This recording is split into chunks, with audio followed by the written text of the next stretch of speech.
Okay, so we're going to do a real quick video. Want to go over a few things. I know we answered some questions previously. There was one specific questions I got last week and this week that I want to address at the end.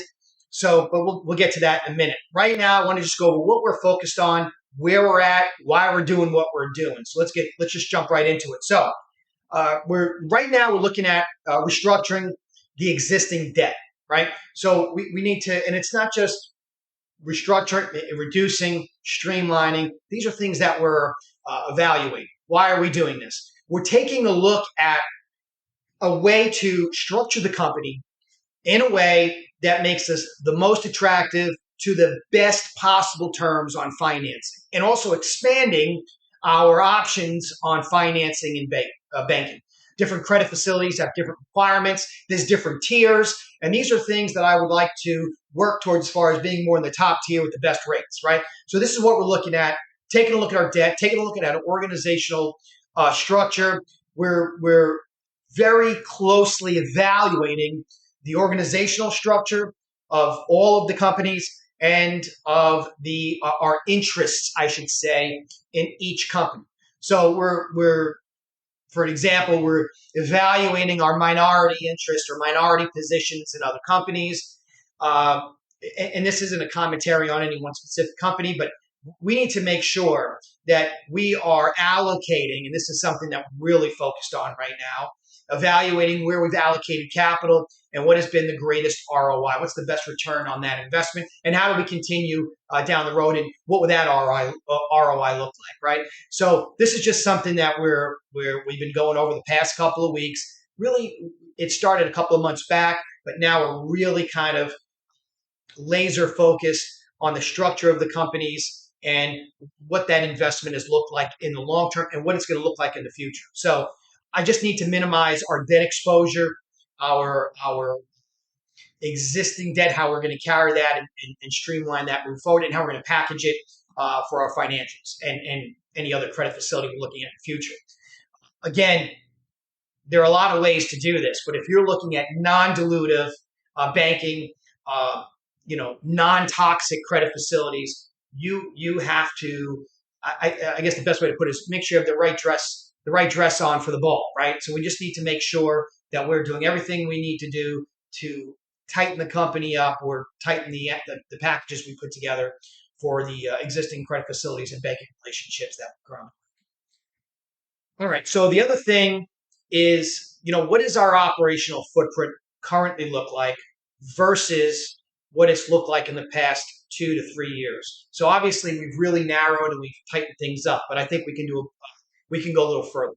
And we need to laser focus our organizational objectives. Where are we allocating or investing our time, not just capital, right? So I'm sure many of you realize that we're heavily focused on H2O right now for obvious reasons, but we need to take a look at a year, 2, 3 years down the road on what organizations are going to bring the return and what kind of attention or capital interest and also time, valued money, what are they going to need in the future? So we're just taking a look at that. One thing I want to address, and that's kind of the Reader's Digest version, if you will, of where we're at and what we've been currently working on over the past 4 to 6 weeks. Really a little further back, really laser focused on these things and really tightening things up for the past month and a half. So I got a few phone calls. This has come up in the past. I don't want to do a big thing about this. I've addressed this previously, so I don't want to make it something that we spend a whole lot of time on. But I know that if I don't address it, it kind of creates a life of itself on these blogs or chat boards and so forth. So understand this. My position on reverse splits has not changed. Again, for the individuals that I spoke with, I get it, right? And I do understand it. It's premature. We're not looking at that right now at all. That's not something we're focused on. I'm not a big fan, as many of you who have been around a while know, but doesn't mean that they're all bad. There's a way to do anything in life, really. There's the correct way and the incorrect. And to do it now would be incorrect. You have to make sure, I've told this to the few individuals I've spoke to on the phone, so I just want to say this to you real quick. You need to have a few things in place to be able to initiate a corporate execution like a reverse. One, you have to have market liquidity, right? You have to have the interest, but you also have to have the support. You have to take a look at what is the resistance, what is the support, what's the support of the market, but also the market makers. You have to make sure that wherever you're going to land, that price is wherever you land, it can be substantiated on your balance sheet. In order to meet minimums now, you would have to do this very extreme reverse split. Where's your market liquidity going to go after that? The other piece of this is, how are you going to engage with any banking relationship or any credit facility if you don't have the interest of the market?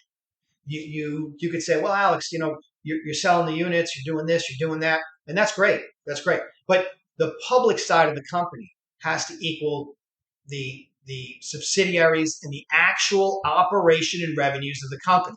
There is no shortcut here. You can't just fast track to a certain price per share and not expect to collapse if it's not real. You don't just get to make up your price per share, right? So let's put that on the shelf. We can take a look at it down the road when it makes more sense. Let's grow the share price organically, and then you can do something.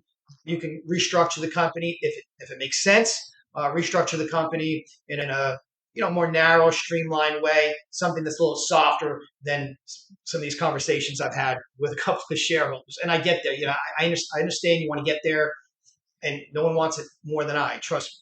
But again, there are no shortcuts. We're doing the right thing. We are growing the business. We are investing time and money in the structure and in the existing businesses, and things are growing, and they are continuing to perform very well. So I don't want to I think that's about all I want to say in reference to that. I just wanted to address it and not ignore it because it's come up a couple times in the past 2 weeks. But again, we are focused on restructuring and reducing debt, evaluating the existing internal structure of the organization as a whole. We have to make sure that we can streamline and as many efficiencies as possible so that we are firing on all cylinders, if you will. Right now, we have to take a look at capital allocation. We have to look at the performance of the existing wholly owned entities and evaluate. Again, I've said it a couple minutes ago, evaluate our minority interest and what that return is going to look like, not just for the public company, but for the shareholders. And that's versus the wholly owned subsidiaries. What's that ROI going to be? The name of the game is revenues. And I think many of you understand that. We've got to get to revenues as quickly as possible, and we got to continue to grow those revenues. That is the number one priority. So if we could summarize the whole video up, is we're doing everything we can to bring in the needed capital to expand the business, expand operations on performing entities, right? I guess getting to maximum revenues and cash flow as quickly as possible, and then having it on the balance sheet, which brings up the audits. I know I keep saying this, but I am going to give some updates on that. There's a few things, a few strategies that we're looking at. I want to make sure that everything is where it needs to be. I think previously I mentioned we are working with FINRA to make sure that the corporate history is where it needs to be and that there are no gaps. Apparently, almost 20 years ago, there was a gap. We didn't go back and forth that. We put together a package, and we'll probably get that submitted over the next several weeks. There's a couple of things I need to find out. You talk about some time that was before my tenure, so we need to make sure we get all the accurate. I don't want to provide something to the regulators that's not accurate, right? So that's where we're at. And then there's a few other strategies we're looking at that could potentially save some time and benefit the company significantly. But I don't want to pull the trigger yet until I have all the information, and then I'll share it with you when we get there. Okay, so I hope everything was of interest and kind of answered a couple of those questions. Let everybody know where we're at. A minor sit rep, if you will. And then we'll probably do another video next week. I got some things that we're going to be announcing because there's some decisions I have to make over the next 2 to 3 days, I would say. I got some letters I'm pushing out through legal. We got some things we're getting done, and then we'll put out some news, and then we'll discuss it. Okay. Hope everybody has a great weekend. I genuinely support all the support, genuinely appreciate all the support. And also, for those guys that call me, please don't take it the wrong way. I wasn't beating you up. I just want to make sure that we get those questions answered in a way that makes the most sense. And keep in mind, you called and asked. There are other people, obviously, that may have had those same questions. So I appreciate the calls. I appreciate the emails and the support. I hope everybody has a great weekend. Thank you.